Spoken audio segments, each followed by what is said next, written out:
श्वसन मंद दहन होता है, इससे ऊर्जा उत्पन्न होता है। आरबीसी जो होता है वो ऑक्सीजन का वहन करता है। श्वसन में जिम्मेदार हीमोग्लोबिन होता है। श्वसन ऊष्माक्षेपी होता है, मतलब ऊष्मा निष्कासित करता है। O2 यानी ऑक्सीजन का जुड़ना क्या कहलाता है? ऑक्सीकरण कहलाता है। जीवों का मुख्य लक्षण क्या होता है? जीवों का मुख्य लक्षण प्रजनन होता है। और जीवों का या सजीवों का मुख्य लक्षण क्या नहीं होता है? तो स्थिरता जो है उनका मुख्य लक्षण नहीं होता है। मछली जो है जल में पंख एवं गलफड़े से अनुकूलित करती है, अपने एनवायरनमेंट को अनुकूलित करती है। ताजे पानी में कमल खिलता है। पहाड़ों पर चढ़ने पर दाब कम होता है। जितनी जितनी ऊंची ऊंचाइयों पर हम चढ़ते जाएंगे वहां पे दाब क्या होगा? कम होगा। पहाड़ों पर पानी जो होता है 100 सेल्सियस से कम पर खौलने लगता है। पहाड़ों पर जो अ, क्वथनांक होता है वो कम होता है। पहाड़ों पे क्वथनांक कम होता है और वाष्पीकरण अधिक होता है। नॉर्मल प्लेसेस पर जब हम लोग पानी को उबालते हैं तो 100 सेंटीग्रेड पर पानी खौलता है, लेकिन वही पहाड़ों पर 100 से कम पर ही खौलने लगता है। श्वसन में कठिनाई होती है। कहाँ पर? पहाड़ों पर श्वसन में कठिनाई होती है। क्यों कठिनाई होती है? क्योंकि वहाँ का दाब कम होता है। क्या होता है? दाब कम होता है वहाँ पर। पानी में रहने वाले पौधे पानी में रहने वाले पौधे लंबे, खोखले और हल्के होते हैं।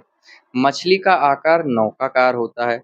रेगिस्तानी पौधे रेगिस्तानी रेगिस्तानी पौधे कैक्टस, बबूल झाड़ीदार और कांटेदार होते हैं। रेगिस्तानी पौधों पौधों की जो जड़ें होती हैं वो लंबी होती हैं। लंबी क्यों होती है? क्योंकि पानी के अवशोषण के लिए उनकी जड़ें लंबी होती हैं।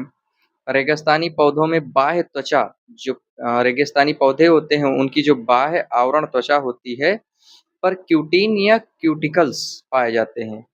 इन क्यूटिकल्स का रीजन क्या है? क्यों पाए जाते हैं? ये पानी का वाष्पीकरण कम करते हैं। प्रकाश संश्लेषण के लिए जलीय पौधे की फूल और पत्तियां तैरती हैं। प्रकाश संश्लेषण के लिए जो जल में फूल या पत्तियां हैं उनकी क्या है? वो तैरती रहती हैं। वर्नियर कैलिपर सबसे कम मापने के लिए होता है। 0.02 mm न्यूनतम नापने के लिए वर्नियर कैलिपर होता है। छोटे छोटे मापों की जांच करने के लिए वर्नियर कैलिपर होता है। वर्नियर कैलिपर लंबाई का न्यूनतम मापक है और ये सटीक तरीके से माप सकता है।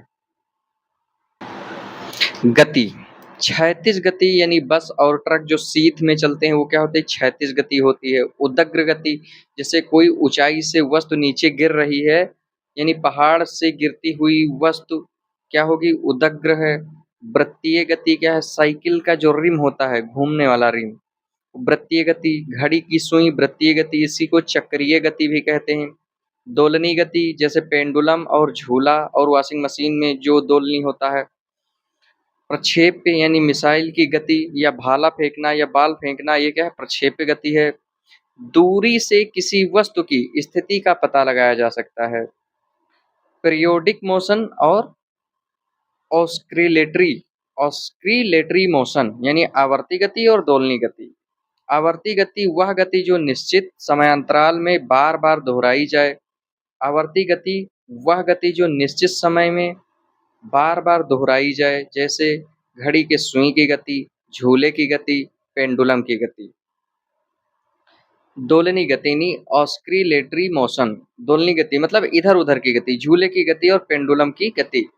नोट में है सभी दोलनी गति आवर्ती गति हैं। सभी दोलनी गति आवर्ती गति हैं, लेकिन सभी आवर्ती गति दोलनी गति बिल्कुल भी नहीं है। आर्किमिडीज का सिद्धांत तैरने और डूबने वाले सभी क्वेश्चंस जो होते हैं वो आर्किमिडीज प्रिंसिपल पर रिलेटेड होते हैं। कागज जो है सेल्यूलोज का बनता है और सेल्यूलोज या पेड़ की छाल से मिलता है। एसआई सिस्टम ऑफ इंटरनेशनल माप तौल के अंतरराष्ट्रीय सम्मेलन में 1971 में फ्रांस की राजधानी पेरिस में एसआई पद्धति को मान्यता मिली, जिसे द्रव्यमान के किलोग्राम, द्रव्यमान के लिए किलोग्राम, टाइम के लिए सेकंड और लंबाई के लिए मीटर। सिलाई मशीन की प्रक्रिया में मदद करता है। कौन सी गति? घूर्णन गति या आवर्ती गति। लेकिन सिलाई करता हुआ सुई जो है वो केवल दोलनी गति है, क्योंकि वो बार बार एक ही समय पे आती जाती रहती है। आवर्ती गति के अंतर्गत घूर्णन गति और दोलनी गति दोनों आती हैं। बोल्ट मीटर क्या है? बोल्ट मीटर बोल्ट मीटर विभवांतर नापता है और विभव मापी जो होता है वो विभव नापता है। वोल्टामीटर यह एक बर्तन है जिसमें विद्युत अपघटनी क्रिया होती है। वोल्टामीटर विद्युत अपघटनी सेल को भी कहते हैं। किसी वस्तु को देखने के लिए प्रकाश का परावर्तन होना अनिवार्य है। आपतित किरण यानी जो किरण आ रही होती हैं, आने वाली किरण आपतित किरण या इंसिडेंट रेज कहते हैं, और परावर्तित किरण यानी टकरा कर वापस जाने वाली, टकरा करके दर्पण से वापस जाने वाली किरणों को परावर्तित किरण या रिफ्लेक्टेड रेज कहते हैं। अभिलंब क्या होता है? अभी देख लेते हैं अभिलंब। अभिलंब कोण और परावर्तन कोण जब भी बनता है अभिलंब, जैसे एक होता है आपतन कोण और दूसरा होता है परावर्तन कोण, तो ये दोनों अभिलंब से बनते हैं, ना कि दर्पण से। तो अभिलंब, आपतन कोण और परावर्तन कोण जब भी बनता है अभिलंब से बनता है, दर्पण से नहीं बनता है। आपतन कोण आपतित किरण और अभिलंब के बीच बनता है, और परावर्तन कोण अभिलंब अभिलंब और परावर्तित परावर्तित अभिलंब और परावर्तित किरण के बीच में बनता है। जैसे परावर्तन कोण क्या है? हाँ, परावर्तन कोण अभिलंब और परावर्तित किरण के बीच में बनता है। ये अभिलंब है, ये परावर्तित किरण, इसके बीच में बनता है। सूर्य के प्रकाश के समान सफेद प्रकाश, सूर्य के प्रकाश की क्रिया जो होती है नाभिकीय संलयन होता है। सूर्य के प्रकाश में जो ईंधन होता है, ईंधन कौन सा होता है? हाइड्रोजन यानी H, और उत्पाद क्या होता है? Helium He। जो H है हीलियम में परिवर्तित हो जाता है। H का मतलब हाइड्रोजन जो है वो हीलियम में परिवर्तित हो जाता है। सूर्य के प्रकाश में जो ईंधन है वो हाइड्रोजन है। ईंधन क्या है? हाइड्रोजन है, लेकिन वह उत्पाद के रूप में हीलियम में परिवर्तित हो जाता है। फोटोसिंथेसिस में प्रकाश 1% ही अवशोषित करता है पौधा, और 99% परावर्तित कर देता है। आंख जो होता है, आंख में कौन सा लेंस होता है? उत्तल लेंस होता है। कॉर्निया और रेटिना दो मुख्य पार्ट होते हैं। तो कॉर्निया होता है ये बाहरी पार्ट होता है, यानी आगे वाला पार्ट, ये कॉर्निया होता है। और रेटिना पीछे वाला पार्ट होता है, यानी बाद में जो पार्ट आता है, अंदर का पार्ट होता है। जैसे ABCD में पहला अक्षर क्या आता है? C, और उसके बहुत आगे आता है R। तो यानी पहले C मतलब कॉर्निया और बाद में R यानी रेटिना। रेटिना अंदर यानी पीछे वाला भाग है। रेटिना पर क्या है? फोटोग्राफी फिल्म बनती है जो कि प्रतिबिंब उल्टा बनाता है ये। और जो कॉर्निया होता है, नेत्रदान में कॉर्निया ही दान किया जाता है। प्रदीप्त खुद का प्रकाश, प्रदीप्त खुद का प्रकाश, जैसे बल्ब, जुगनू और सूर्य। अप्रदीप्त जो दूसरे से प्रकाश लेकर चमकता हो, जैसे चंद्रमा। प्रतिदीप्त प्रकाश रहेगा तो चमकेगा, नहीं रहेगा तो नहीं चमकेगा, जैसे कि रेडियम। इस पर स्फुरदीप्त प्रकाश रहेगा तो अवशोषित करेगा, न रहने पर चमकेगा, यानी घड़ी की सुई जो रात में चमकती है, स्फुरदीप्त। मेटल धातु, नॉन मेटल अधातु, मेटलॉइड्स उपधातु। धातु की पहचान कैसे करते हैं? मेटल्स की पहचान कैसे करते हैं? जिन शब्दों के अंत में मा लगा होता है, जैसे सोडियम, मैग्नीशियम, थोरियम, ये क्या है? ये धातु है। जिन शब्दों के अंत में मा लगा हो वो सामान्यतया क्या होते हैं? धातु होते हैं। और इनमें देख लेते, सोना हो गया, चांदी हो गया, लोहा हो गया, कोबाल्ट हो गया, निकिल हो गया, कॉपर हो गया, जिंक हो गया, ये सब धातु हैं। ये पॉजिटिव होते हैं, सभी गुण होते हैं इसमें, और चालकता इनमें पाई जाती है, चालक होते हैं ये धातु। नॉन मेटल जो बचा हुआ है, और ये निगेटिव भी होते हैं। मेटोलाइट्स यानी उपधातु में कितने होते हैं? ये मुख्यतः 5-7 हैं, इनको हम लोग देख लेते हैं, उपधातु या metalloids. Boron, silicon, germanium, arsenic, antimony, tellurium, polonium. उपधातु को एक बार फिर से देख लेते हैं। Boron, silicon, germanium, arsenic, antimony, tellurium, polonium. Polonium. Thomas Alva Edison ने बल्ब का आविष्कार किया था। इन्होंने सबसे पहले जो फिलामेंट होता है वो कार्बन का लगाया था, जो कि बहुत जल्दी गल गया था। इसके बाद इन्होंने टंगस्टन का प्रयोग किया। टंगस्टन में क्या होता है, जो टंगस्टन का फिलामेंट होता है यानी जो धागा होता है ऐसे उसमें अधिक प्रकाश होता है। टंगस्टन में अधिक प्रकाश होता है, कम ऊष्मा होती है, बल्ब और ट्यूब में यूज किया जाता है, उच्च प्रतिरोध होता है और उच्च गलनांक होता है इसमें। और जो फिलामेंट होता है नाइक्रोम का फिलामेंट होता है, जो बल्ब के अंदर धागा वाला, अगर वो नाइक्रोम का होगा तो उसमें अधिक ऊष्मा होगी, कम प्रकाश होगा। ये हीटर और आयरन में उपयोग किया जाता है, उच्च प्रतिरोध होता है और उच्च गलनांक भी होता है इसमें। फ्यूज जो होता है इसमें उच्च प्रतिरोध और निम्न गलनांक होता है। जो फ्यूज होता है इसमें उच्च प्रतिरोध और निम्न गलनांक होता है। बल्ब बल्ब पहले जो है बना था तो उसमें निर्वात थी, उसमें गैस नहीं थी। इसके बाद में उसमें अक्रिय गैसें जैसे आर्गन, हीलियम और नाइट्रोजन उसमें भरकर प्रयोग किया गया। और भी इसमें क्या नाम है, जो वो लगा होता है, फिलामेंट लगा होता है बल्ब के अंदर, जो वो फिलामेंट धागा नुमा लगा होता है ऐसे उसमें सबसे पहले कार्बन का लगाया था, उसके बाद में टंगस्टन का प्रयोग किया गया। LED, light emitting diode. Edison ने सबसे पहले प्लेटिनम फिलामेंट का प्रयोग किया था। प्लेटिनम को सफेद उत्प्रेरक या एडम्स उत्प्रेरक कहते हैं। सबसे कठोर तत्व है हीरा और सबसे कठोर धातु क्या है, वो है प्लेटिनम। एडिसन ने पहला प्रयोग जो किया था उसमें तार क्या है, जल्दी जल गया था। और इन्होंने क्या किया था, एडिसन ने कार्बन का फिलामेंट यानी धागा का प्रयोग किया था। एडिसन ने क्या किया था, जो जो वो जल गया था, एडिसन ने फर्स्ट प्रयोग जो किया वो तार क्या है, जल्दी जल गया। वो कौन सा तार था, कार्बन का तार था। कार्बन फिलामेंट यानी धागा का प्रयोग किया था। कार्बन यूनिवर्सल एलिमेंट है, कार्बन स्टील को हार्ड बना देता है। एडिसन ने बाल्यकाल में फोनोग्राफ और या ग्रामोफोन बनाया था। और बल्ब का आविष्कार एडिसन ने कब किया, 1879 में यानी 1879 में।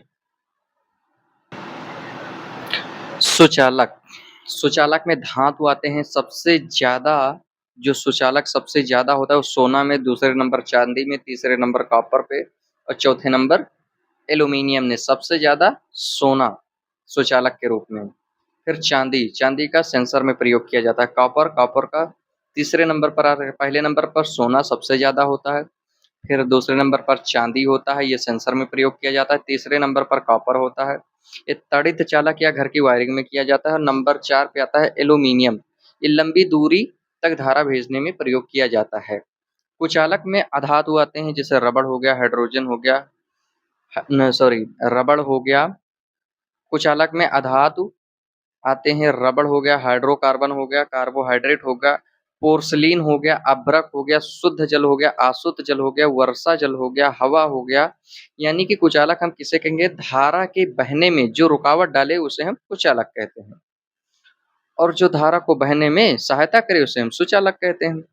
खुला परिपथ में धारा I बराबर 0 होता है, प्रतिरोध बराबर अनंत होता है, तो R बराबर प्रतिरोध बराबर वोल्ट बटे I होता है। I मतलब धारा होता है। इलेक्ट्रिसिटी यानी इलेक्ट्रॉन के प्रभाव को विद्युत धारा कहते हैं। इलेक्ट्रॉन के प्रवाह को विद्युत धारा कहते हैं। इलेक्ट्रॉन जो होता है माइनस से प्लस की ओर बहता है, और जो धारा होता है वो प्लस से माइनस की ओर जाता है। जो इलेक्ट्रॉन जो है वो माइनस से प्लस की ओर जाता है। लेकिन जो ये धारा होती है ये इलेक्ट्रॉन का उल्टा है, ये प्लस से माइनस की ओर जाता है। उपयोग में लाया जाने वाला सबसे अच्छा चालक चांदी है और सबसे अधिक चालकता सोना की है। सबसे पहला सेल का खोज अलेक्जेंडर वोल्ट ने किया था। एडिसन ने अपना पहला बल्ब प्लेटिनम प्लेटिनम बनाया था। कामयाब बल्ब कार्बन का कुंडल लगाया था। कामयाब बल्ब जो यानी कि सही मायने में काम कर रहा था, उसमें कार्बन का फिलामेंट लगाया था और सबसे पहले क्या लगाया था? प्लेटिनम का। एडिसन ने अपना पहला बल्ब में फिलामेंट कौन सा लगाया था? प्लेटिनम का। और जब वो फेल हो गया तो दूसरे में क्या लगाया था? कार्बन का कुंडल लगाया था, कार्बन का फिलामेंट लगाया था। चुंबक चुंबक रासायनिक रूप से मैग्नेटाइट का बना होता है। किसका? मैग्नेटाइट का, Fe3O4। चुंबक में दो ध्रुव होते हैं, नॉर्थ और साउथ, और दो आवेश होते हैं, प्लस और माइनस।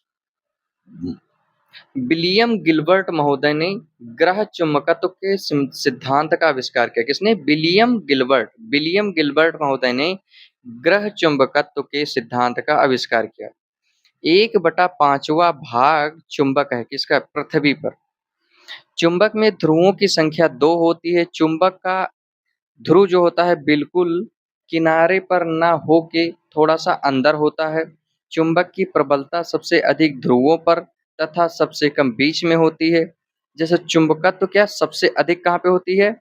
सबसे अधिक ध्रुव पर, उससे कम किनारे पर और सबसे कम बीच में होती है।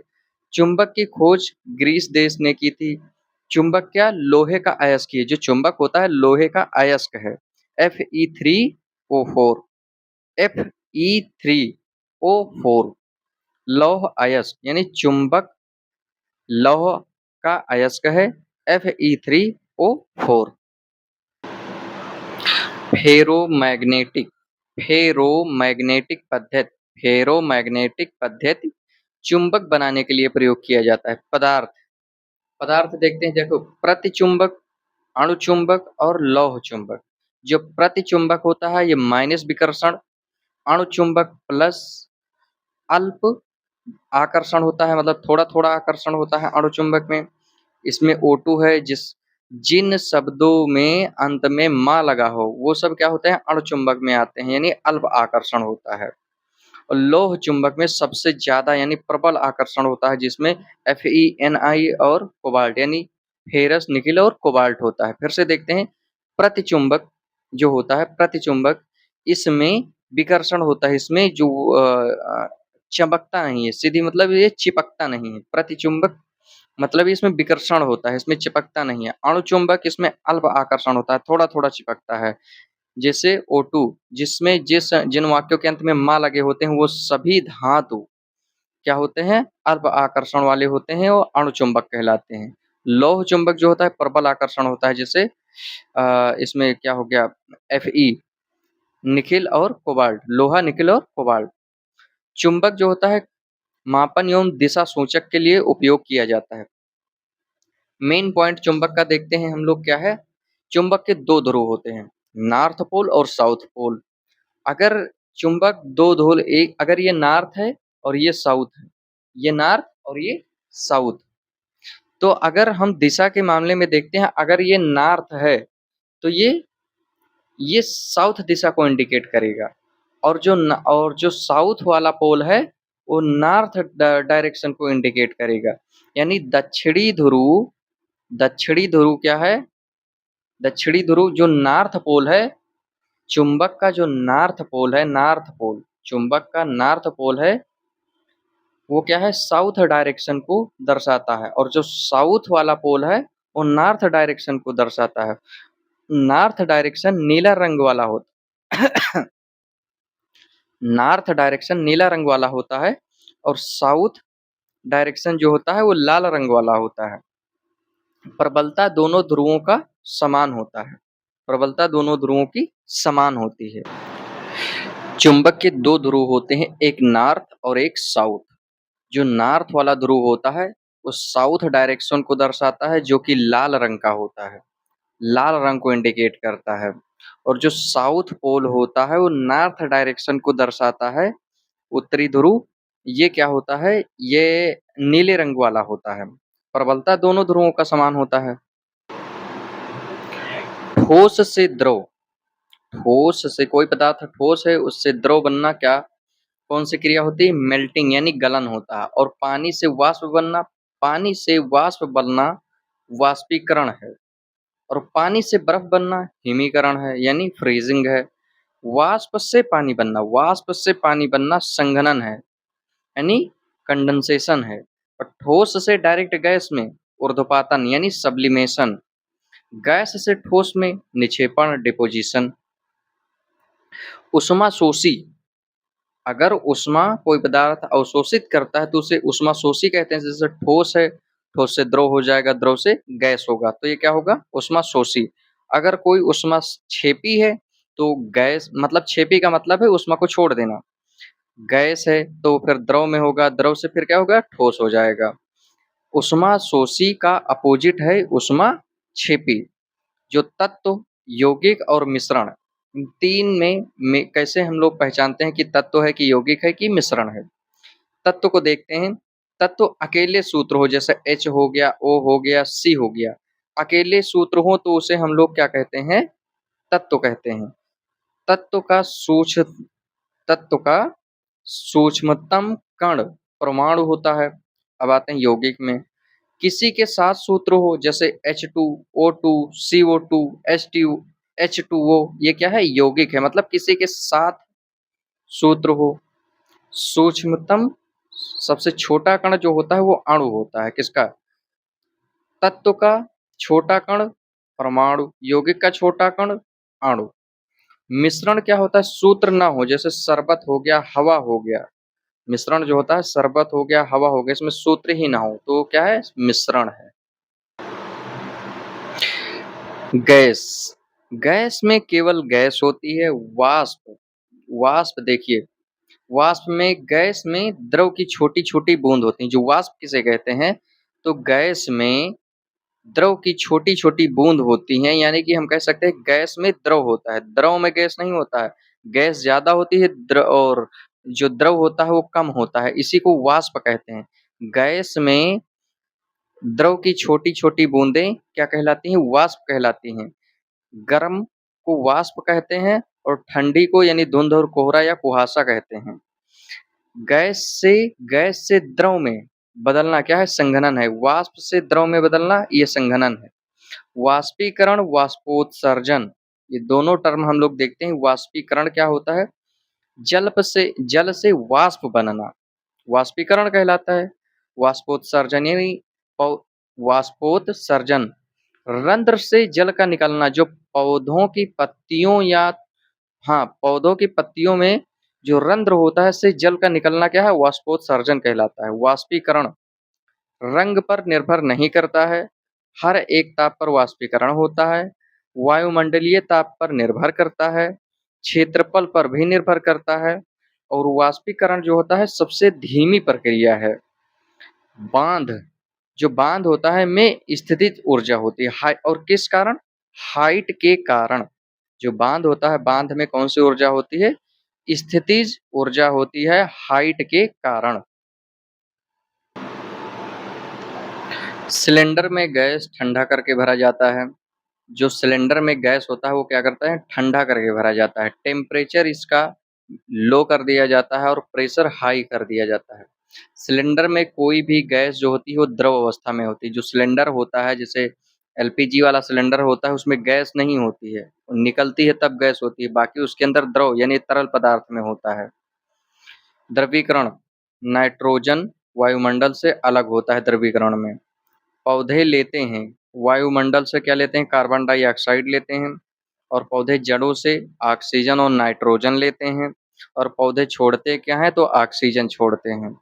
प्रदूषण, कार्बन डाइऑक्साइड यह स्टेबल होता है, रक्त में धीरे धीरे से घुलता है। और कार्बन मोनोऑक्साइड अनस्टेबल होता है, यह तेजी से रक्त में घुलता है। कार्बन मोनोऑक्साइड अनस्टेबल है, रक्त में तेजी से घुलता है। और कार्बन मोनोऑक्साइड को दम घोटू गैस भी कहते हैं। रूम हीटर से निकलता है और वाहनों से निकलता है। वाहनों से जब देखो, ईंधन और पर्याप्त मात्रा में ऑक्सीजन मिलने पर कार्बन डाइऑक्साइड गैस निकलती है और यह नीले रंग की ज्वाला होती है। इसमें ईंधन और अपर्याप्त ऑक्सीजन से क्या होता है? कार्बन मोनोऑक्साइड गैस निकलती है, यह पीले रंग का होता है। अगर ताप देखा जाए तो ताप सबसे ज़्यादा नीले रंग का होता है और पीला रंग का कम होता है।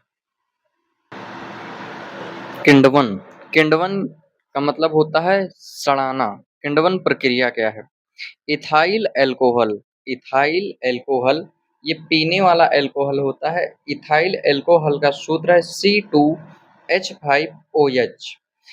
जो इसका निर्माण प्रक्रिया है वो ये है C6H12O6 जाइमेज़म और ईस्ट के साथ अभिक्रिया करके यह इथाइल अल्कोहल बनाता है C2H5OH plus CO2 plus H2O।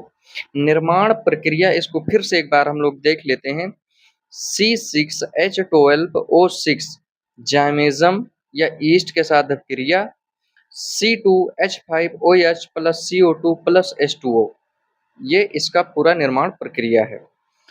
CH3OH ये मिथाइल अल्कोहल है, ये जहरीला अल्कोहल है। नीचे से ऊपर जाने पर पानी के बुलबुले का आकार बढ़ता है क्योंकि दाब घट जाता है वहाँ पर।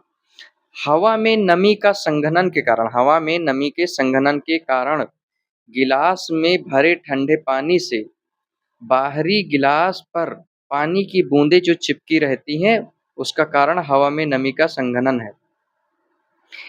एनीमोमीटर वायु की गति मापक यंत्र है। कौन सा? एनीमोमीटर वायु की गति मापक यंत्र है। अल्टीमीटर ऊंचाई मापक यंत्र है। हवा में प्रमुख गैस नाइट्रोजन 78%, ऑक्सीजन 21%, अक्रिय गैस 1%। स्मोक रासायनिक धुंध, कोयले का जलना और धुआं। मोटर वाहन देखो प्राथमिक प्रदूषण है।